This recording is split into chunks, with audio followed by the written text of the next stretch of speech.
All right, we are live with Thought Leader Magazine. My name is Chris Carr. I'm the host of today's show. We have as our special guest TJ Kolese. He is the CEO of LifeBrand. TJ, welcome to the show. Chris, thanks for having me here. I'm excited to talk with you today.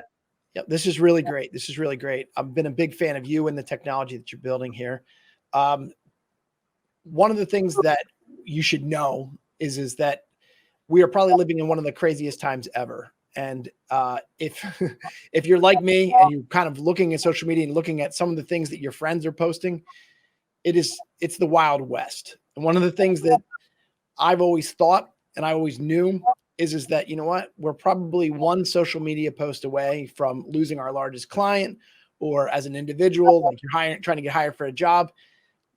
Everything that you're writing into your social media, it's written in ink. And if you don't know how to remove it effectively, it could really cost you big time.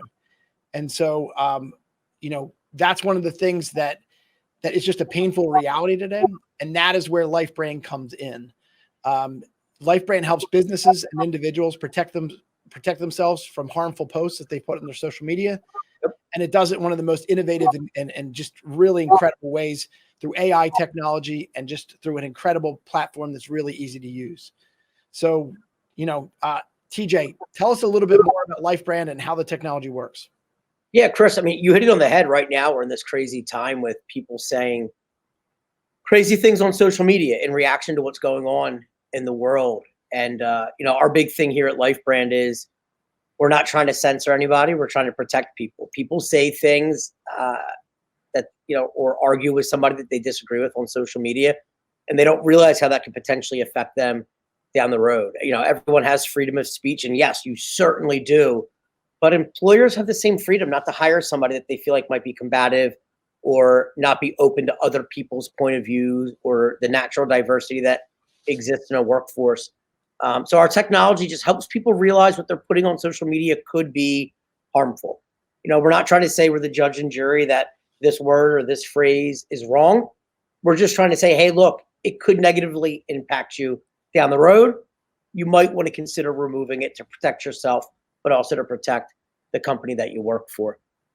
What's great about our technology is we use artificial intelligence, and it's trained by people that use it. For people that are familiar with AI or continual machine learning, those types of software are trained based on the behaviors of the people that use it. So when we flag a potentially harmful post, if somebody deletes it, that's confirming to the technology that that was harmful. If they ignore it, it says that it wasn't. So, everyone out there has different points of view. Our AI is being trained to what the world thinks is acceptable or not, which is really unique about it. There's no bias in our technology, and it's going to grow and train based on the reality of what other folks do, which is really neat and seems to have gotten a lot of attention from people and why they want to use it. That's great. So speaking of getting attention, this is a great story.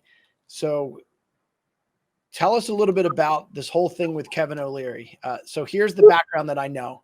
I got a message from you that said, hey, you know what? Kevin O'Leary is working with this company called Start Engine. It's kind of like Shark Tank Online. It's just amazing. You're saying there's thousands of companies that competing for this thing. We're going to try to get in and see what we do. Then I hear back later. It's like, hey, we're one of the finalists. So I cancel what I'm doing and get some people on my staff to cancel what we're doing. I'm like, hey, you got to tune in. You got to see what's going on. And I get on there, and some of the finalists were absolutely incredible. Incredible. Company after company after company. I'm like, oh my gosh, they're like saving the world here. And I know you have a great product. Like I said, I'm a huge fan. And then you go on last and you present, and you totally crush it. And what happens? Chris, we ended up winning this pitch competition. Kevin O'Leary, which was so cool for me because I'm a huge fan of Shark Tank. I've watched the show since it started.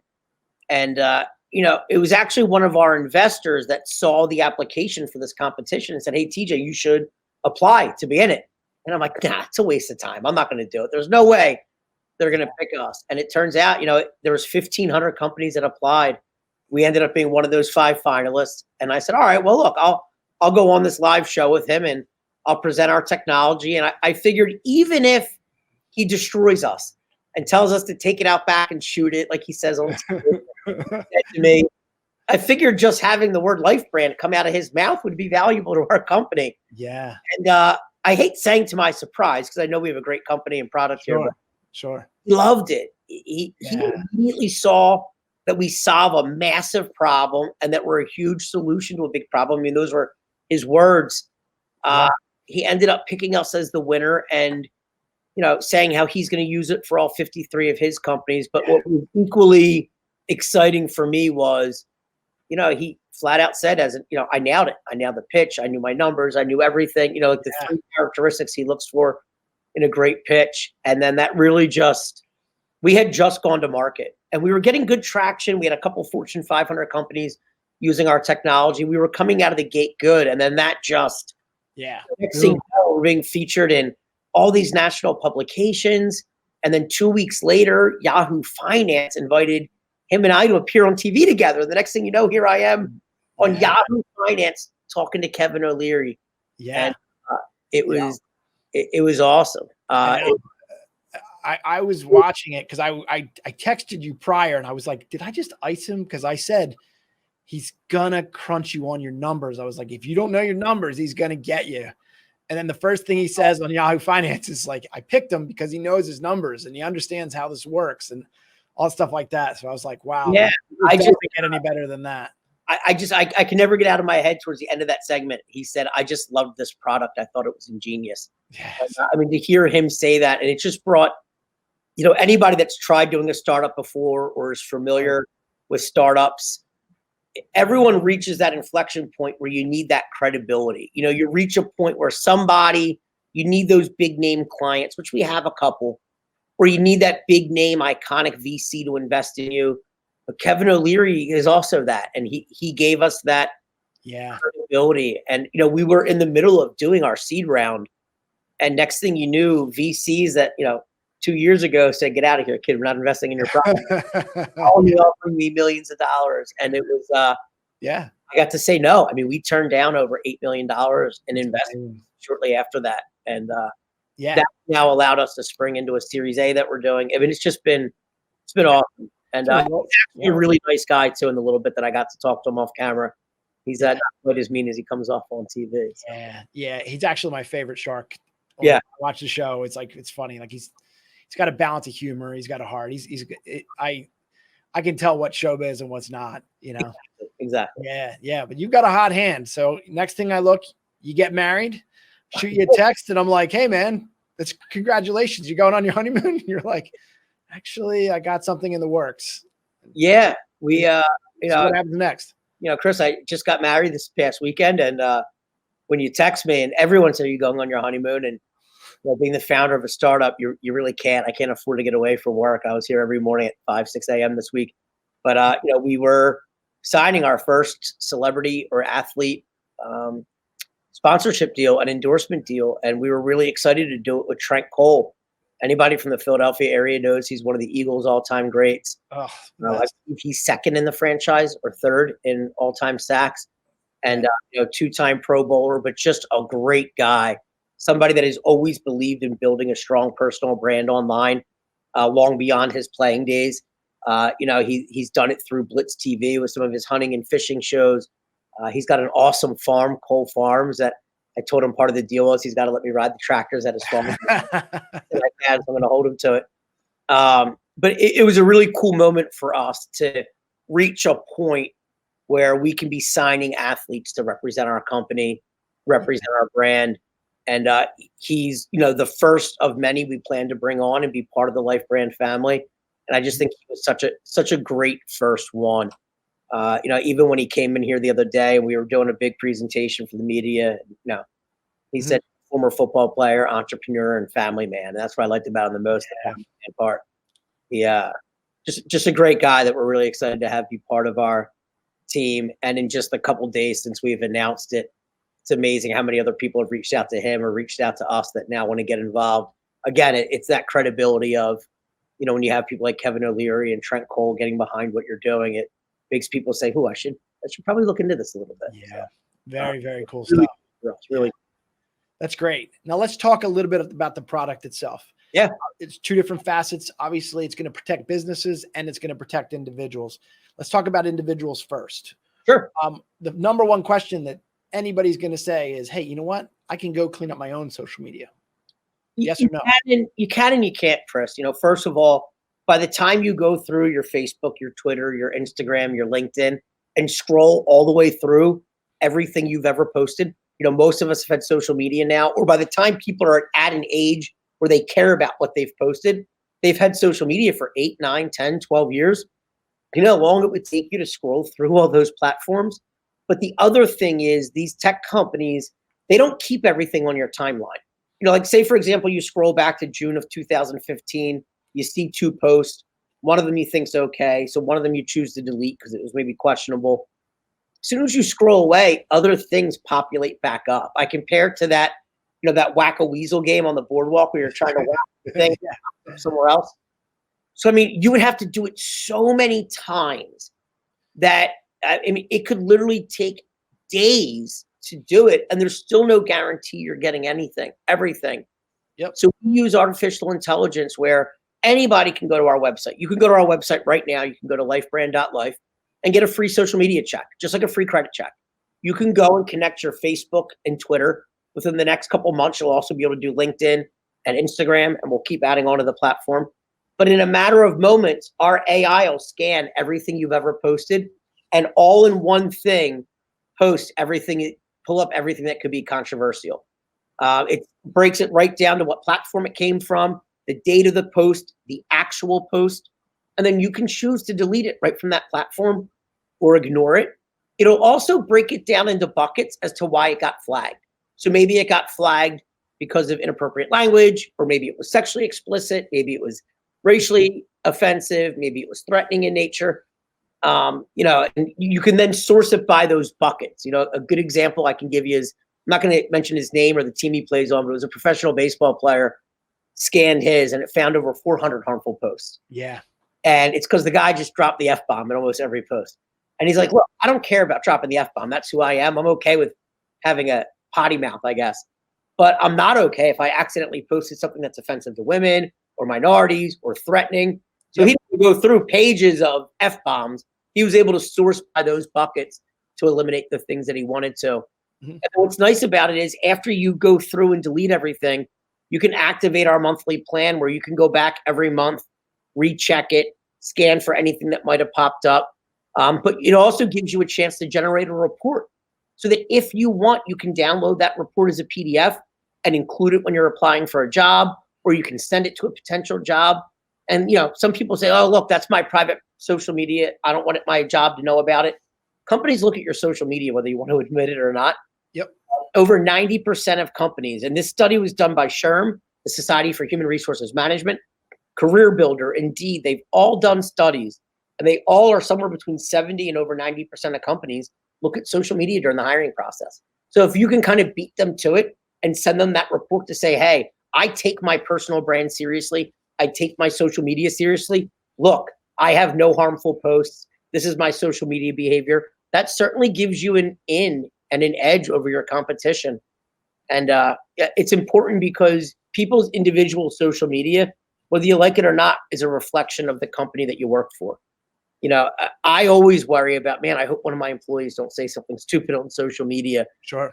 Especially with what's going on in the world, because that's then going to come back on me. If they cross a line, then all of a sudden it's LifeBrand employees a bigot or a racist or whatever it is.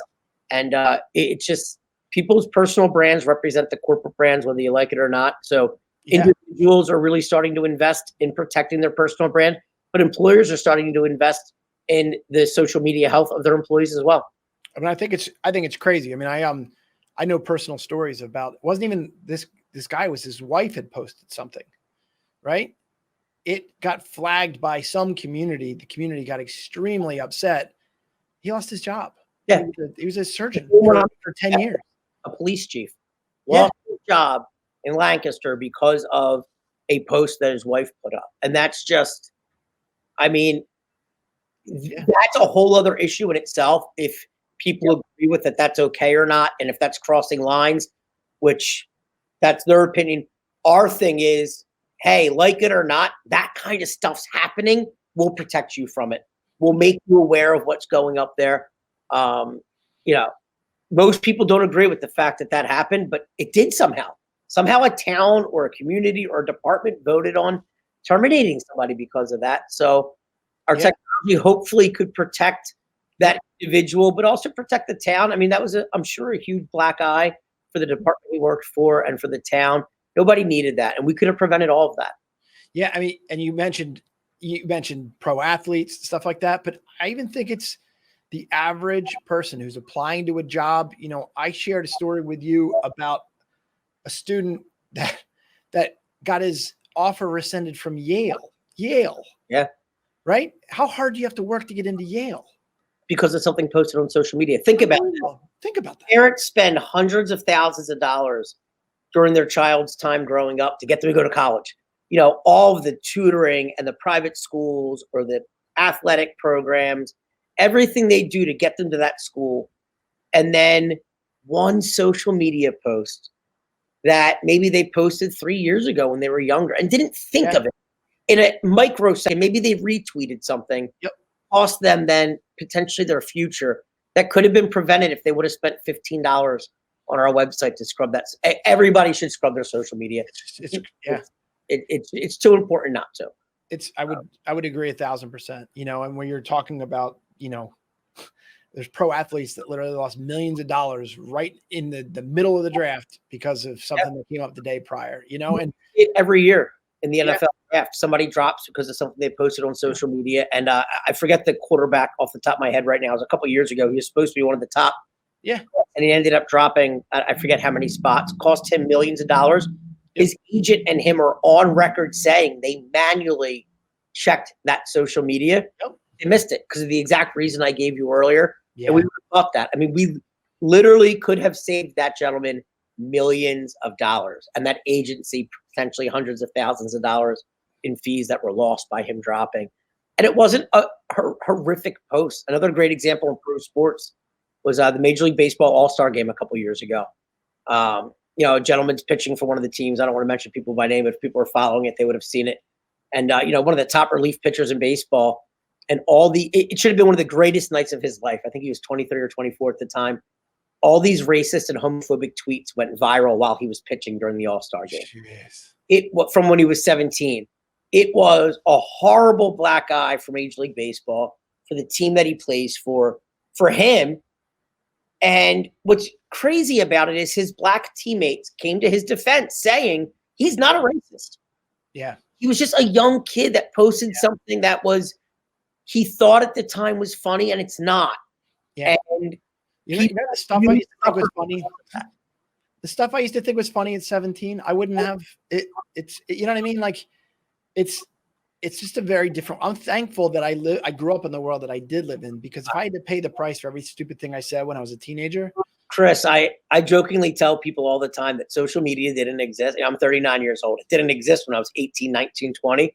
Thank goodness it didn't, because you probably wouldn't have me on your show right now. I'm glad there's no camera phones.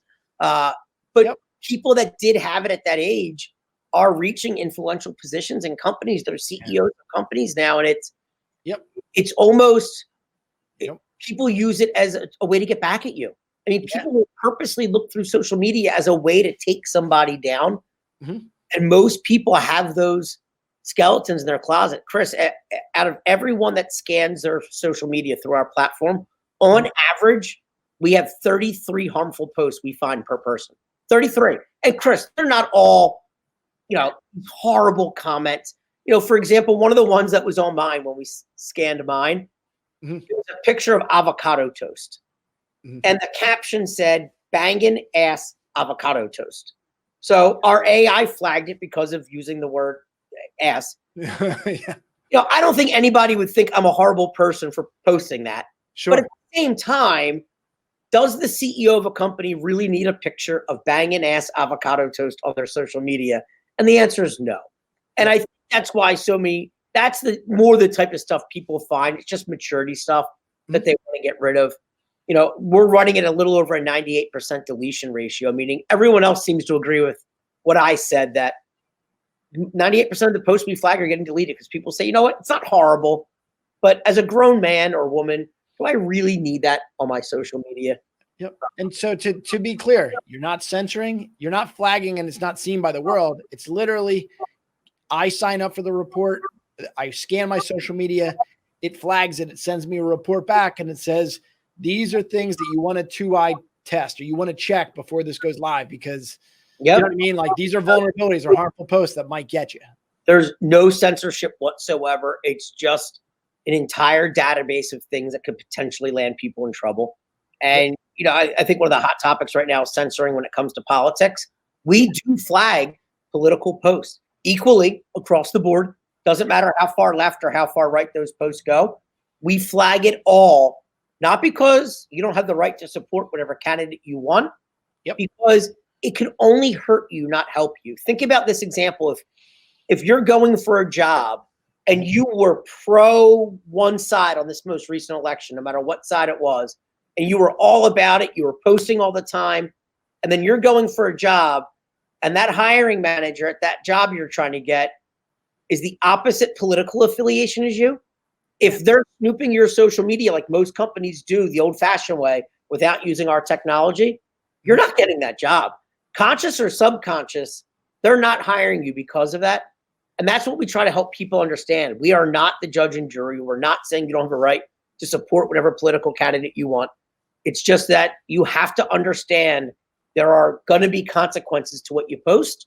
And we want to protect you from that and protect you from yourself so that it doesn't come back and hurt you down the road.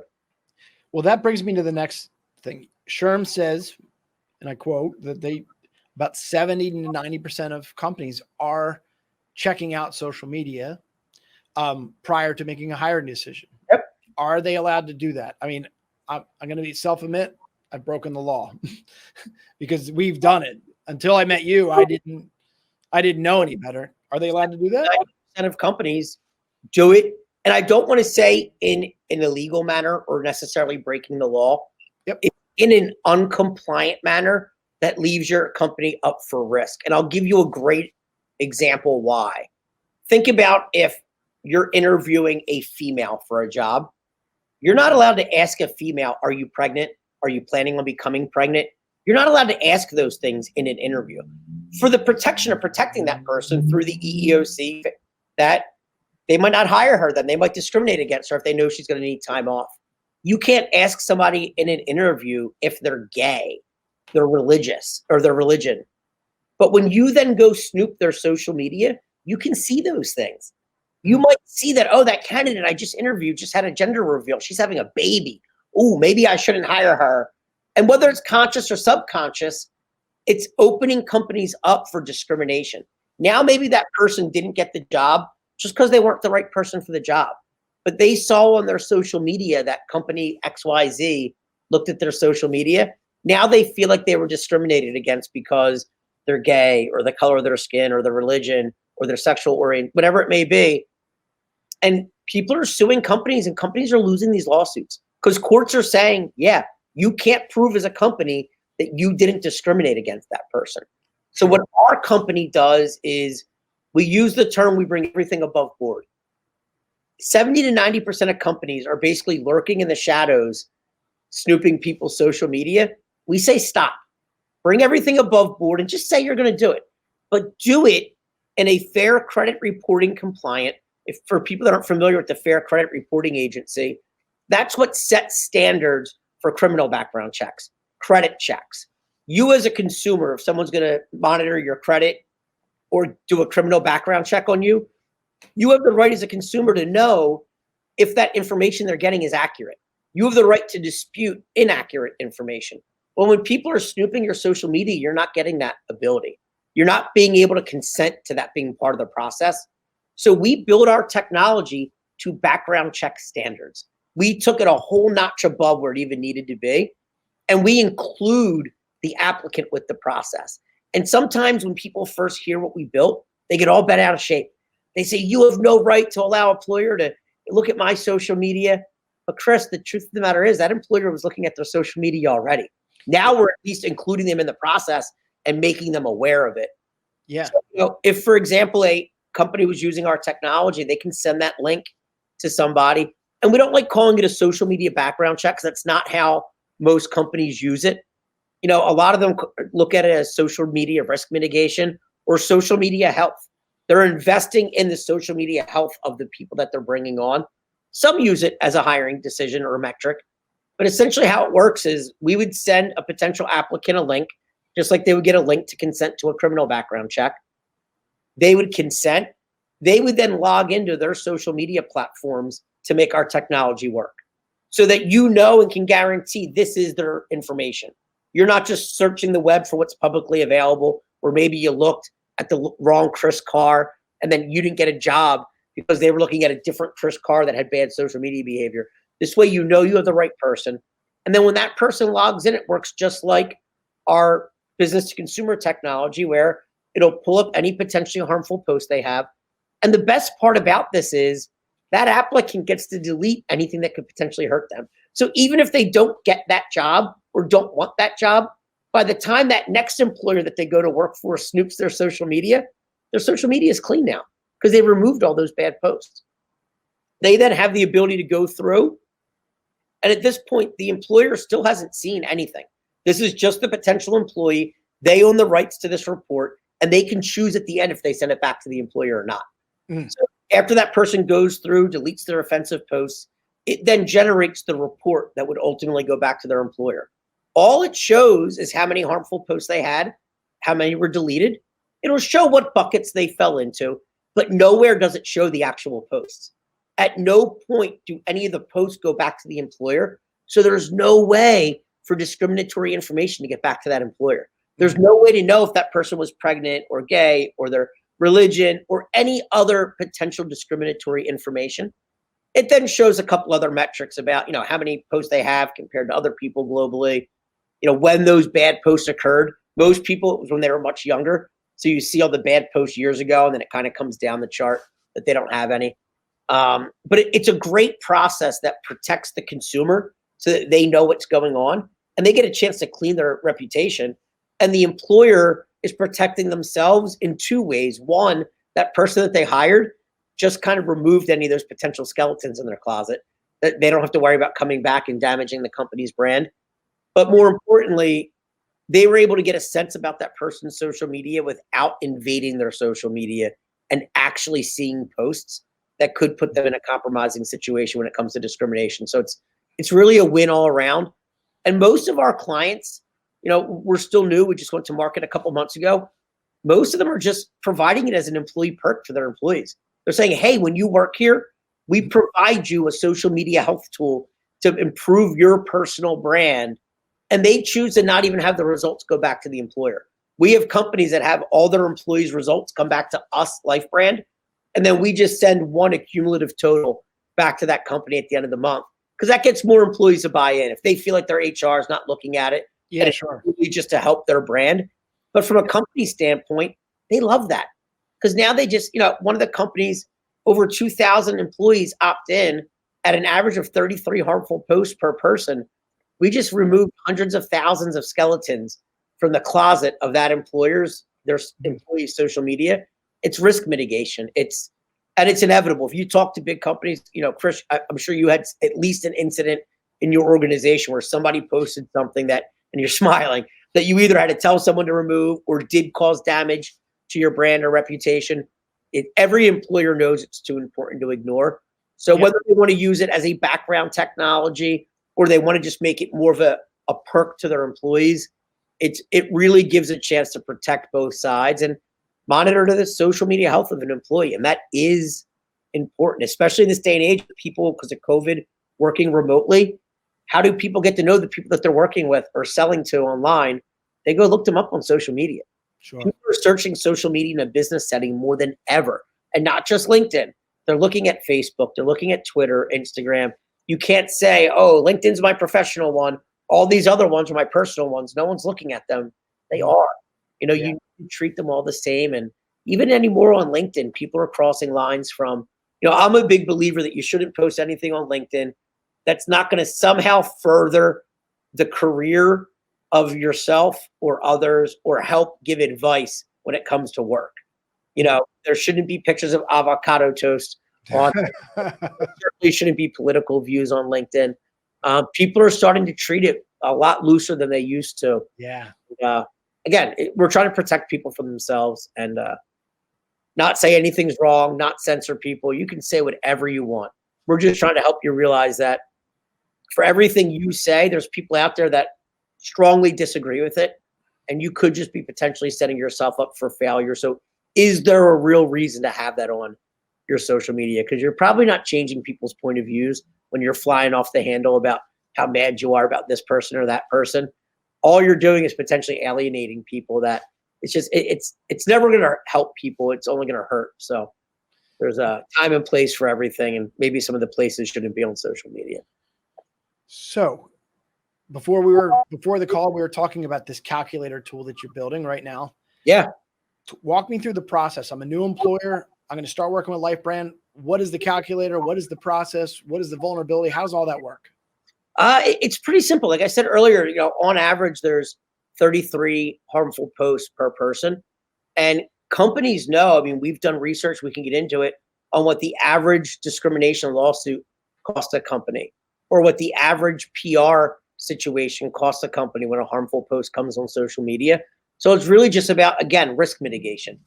If a company has, we'll do simple math, 100 employees at 33 potentially harmful posts per employee, that's 3,300 harmful posts. Did I do that math right? 3,300 harmful posts that are floating around out there that could potentially cost that company at X number per situation.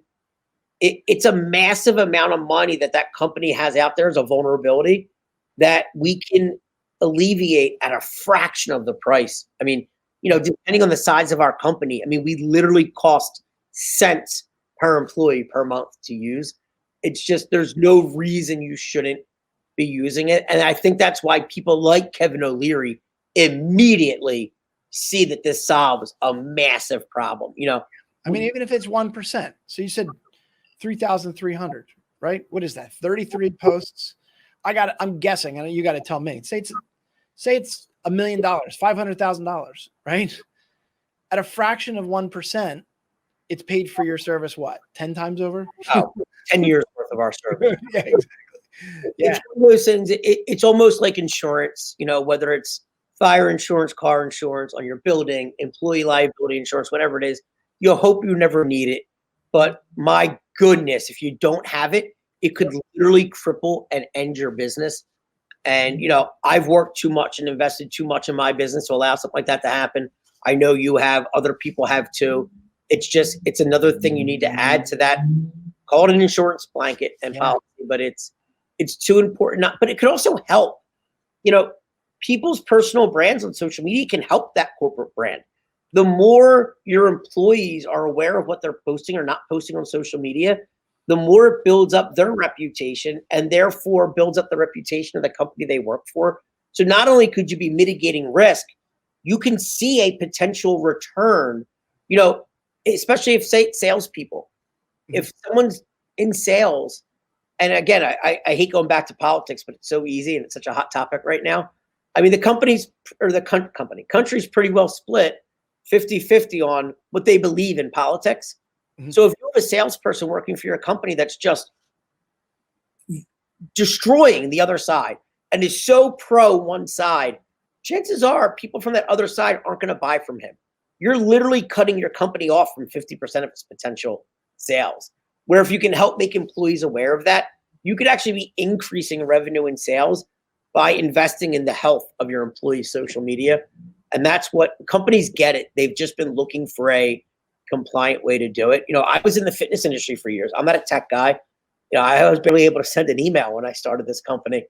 I worked in the fitness industry. I was responsible for hundreds of employees across dozens of locations.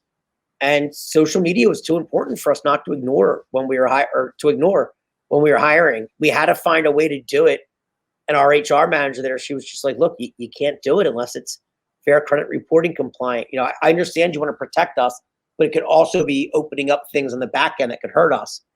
And when I realized there wasn't an adequate solution out there, that's when I I mean, I literally quit, which for most people is a great job. I quit a 6-figure job and I went home to my fiance at the time that I just married. And, we had a 3-year-old and she was 3 months pregnant with our second daughter. And I said, "Hey, honey, I quit my job and I'm going to start a tech company." And after she didn't kill me, I'm sure she was thrilled with that. I hid all the knives or potential weapons in the house.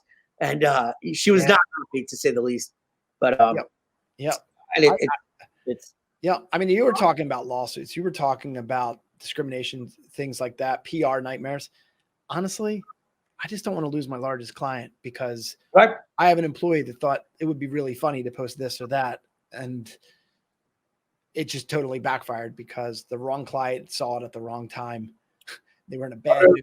And all of a sudden, boop. One of our customers, I can give you a good example of this current climate. One of our customers, they had somebody that works for them that was wearing a MAGA hat and posted a picture online. Their biggest client the next day canceled their deal with them. Cost them about $300,000 annually that they lost. Yep. A picture of somebody wearing a hat. And look, again, you can talk all day long about they absolutely have the right to wear whatever they want. That's their personal social media. That's a different thing. That's not what we do. We're just trying to say you have to be aware that that person just cost our company $300,000. Yeah. And I think that individual, I think they get, I forget what percent, maybe it was 5% they earned of it, whatever it is for their yearly commission. They lost about $15,000. I mean, and it was eye-opening for them. In fact, that person told me, "I never cared. This is my political beliefs. I'll wear what I want." That was a really expensive lesson for that person to say, you know what? I can't. It's right or wrong. It wasn't the CEO. It's canceled. It wasn't the CEO, right? It's just one of his employees. Yep. I'm not saying you're trying to blame this on your employees. I'm just saying that the more people that represent your company, the more vulnerable, the more you open yourself up to that type of stuff. And what's offensive to one person might not be offensive to another person, but the exact opposite is true too. You might not trying to be offensive at all, but it's literally like kind of in the eyes of the beholder. It's kind of like in the eyes and the ears of the beholder. You know what I mean? Yeah. And Chris, what's great about our software is it's kind of it's a sensitive subject. Employers don't want to talk about social media with their staff. They don't want to cross a line talking to them about what they should or shouldn't post on their social media. So a great kind of way of pawning it off is to use a third party like us. Yeah. Give it as a tool to your employees and say, look, it's an optional tool. If you want to use it, great. If you don't, great. Don't have to. But let it come through us and we can educate them as a third party, not as their employer. Hey, these are the kinds of things that might get you in trouble, not necessarily with your boss, but with one of your clients. Or let's face it, this isn't, my father worked for the same company for 30 some years before he retired. My father worked for the IRS his entire life. People don't do that anymore. People are going to have 5, 10, 15 jobs from the time they graduate college to the time they retire, maybe more. So, as an individual at that company, take advantage if your company is going to invest in your social media health, because it's just going to help you if you're going to look for another job, that you'll be more aware of what you're posting and that personal brand. And that's why that's why the name for our company, Life Brand, it's where it came from. Yes, it's your life and it's your personal brand, but your life and personal brand can potentially affect a corporate brand. And you do have a personal brand. Every one of us out there that uses social media has a personal brand. What you choose to put up out there, right or wrong, is how people are going to associate you. Make sure you're putting your best foot out there. And people say, "Oh, I'll just be private. I'll solve the problem." It doesn't solve any problem, because you still post something obnoxious and somebody that's within your group is offended. They shot it, where it is. Next thing you know, they're posting it. And it's not just about being private. Everyone should be aware of what they post and know that at any point that could get out. Yeah. And just be careful. That's all. No, you're literally one post away from being canceled. Yourself or someone else. Yeah, this being canceled. That's a very good way of putting it. So, in conclusion here, what kind of wrapping up, tell me just a little bit about, if I'm a company and I want to work with Life Brand, or I'm an individual and I want to work with Life Brand, I would not work with them. Sorry. Use your technology. Where would they start? Really simple. If you're an individual, you can go to www.lifebrand.life and get a free social media check, just like a free credit check. It costs you nothing. We allow people to go to our website, connect your social media, and get a completely free scan. It'll show you for free how many potentially harmful posts you have, and then even let you see 2 of them for free. We'll show you the date, the platform, and the exact post. And it's normally pretty eye-opening. People forget what they posted.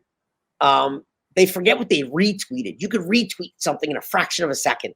You might sit there and retweet 10 things a day for 10 years. Well, eventually you retweeted a lot of things. So we'll help you find anything that could be potentially offensive. And then if you want, you can pay $14.97 one time to upgrade, unlock all the harmful posts, delete them, and then you can continue to pay $4 a month to continue to monitor it and to try to improve your social media presence. If you're a company that wants to work with us, you can go right to our website. You can actually get a live quote on the spot on our website. All you need to do is tell us the size of your company, what industry type you are, and we can give you a live quote right on the spot. We also have a great demo video right on our website that shows kind of how the process works and how an employer would use this technology. And you can also request a free demo or a call from somebody from our client experience team. We'd be more than happy to give you a call, run you through a demo, give you a free trial. We allow any company to test our software, use it, give us feedback. And Chris, we're still at that stage. We're still a new company. We love feedback from employers.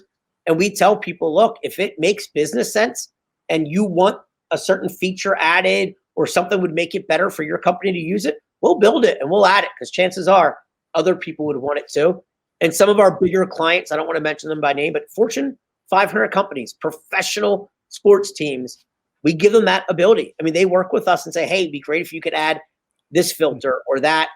And we're doing it. So, we'd love for you to go to the website at the very least, get a free demo and try it out. Worst case scenario, you clean up some of your employees' social media for free on us during the trial. Yeah. Gives you a great chance to see what it's like. That's great. Well, TJ, I want to thank you so much for your time. This was really, really great. We'd love to have you back sometime. Yeah. This has been wonderful. Big fan of you, big fan of what you're building. So, on behalf of Thought Leader Magazine and everybody that works here, thank you so much. Chris, thank you so much for having me.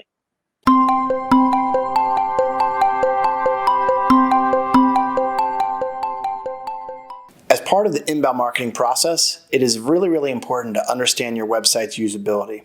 If we're going to be building a new website or we're going to be starting an inbound marketing campaign for one of our clients, one of the things that we have to do is we have to do a baseline report on where our clients are, so that when we are able to establish a campaign, we can actually see the level of growth. But another part of that process is to understand, how do clients convert? So at Fairtech, we essentially establish something that we call usability conversion analysis. And that's exactly what it means. We're going to look at your usability and we're going to try to analyze how things on your website convert. And so part of our process is A/B testing. Another part is multivariate testing. A lot of our process deals with using technology like heat mapping, scroll mapping, and click mapping.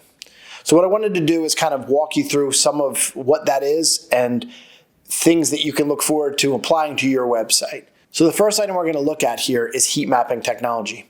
What heat mapping technology does is it allows us to track where people's mouse movements and, in theory, where people's eye movements are going. So you'll notice that on this website, right in the center of the navigation is the button Orthopedic Specialties. You'll notice that there's no heat there. That's a critical problem, and these were changes that were recommended to the client, and these changes were made, and they actually really bumped conversion.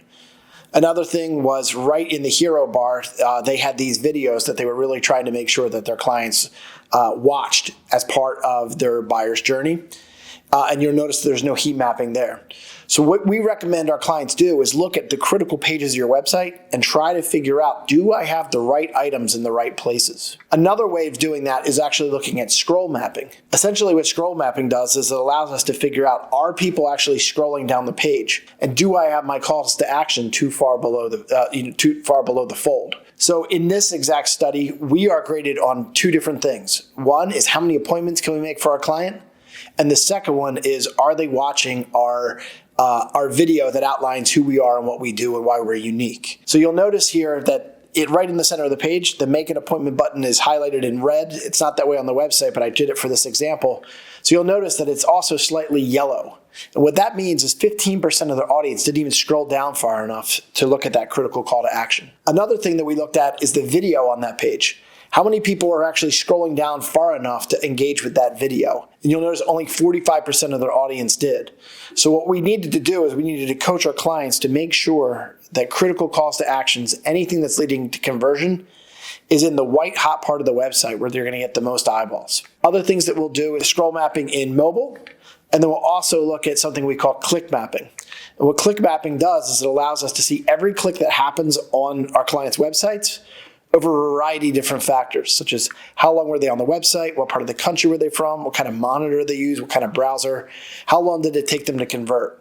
And so what you're probably looking to be able to do is work with a marketing company that's going to be able to tell you with data that you should be maybe marketing to your potential clients maybe on a Sunday night at 6 o'clock versus Tuesday morning at 10 o'clock. Other things that they should be able to do is tell you about your KPIs. What your KPIs do is essentially allow you to figure out, other than actual conversion, what are some of the ingredients that are essential to reach your goals. And so other than just your contact us form, I'm going to look at certain things like, did they watch a video? Are they exposed to drip marketing? Did they download any ebooks or white papers? When I know what ingredients are leading to conversion and I can find out whether each one of those ingredients are improving month over month, your conversion should go up. Other things that we'll do is we'll literally record our clients' users on their website, and we'll figure out, I can watch their mouse in real time to try to figure out, is there anything confusing on the website? These red lines outline exactly where the mouse movement's going. And you can find out, are they clicking on things that aren't actually buttons? Are they trying to adjust the website in ways that are just not the way the website is built? Other things we'll do is we'll look at your forums to figure out why people might be abandoning early, and then what pages are leading to conversion, and then what attribution pages can we link to those conversions. So as you can see here, there's a lot of science that is sort of added to the equation here. So what I don't want you to do is make really big decisions on your website, your usability, or your inbound marketing based upon hunches. If you're going to pick a marketing company, it's going to be essential that they marry art and science. Essentially, what is working aesthetically and will it actually convert? And can we prove it in the data?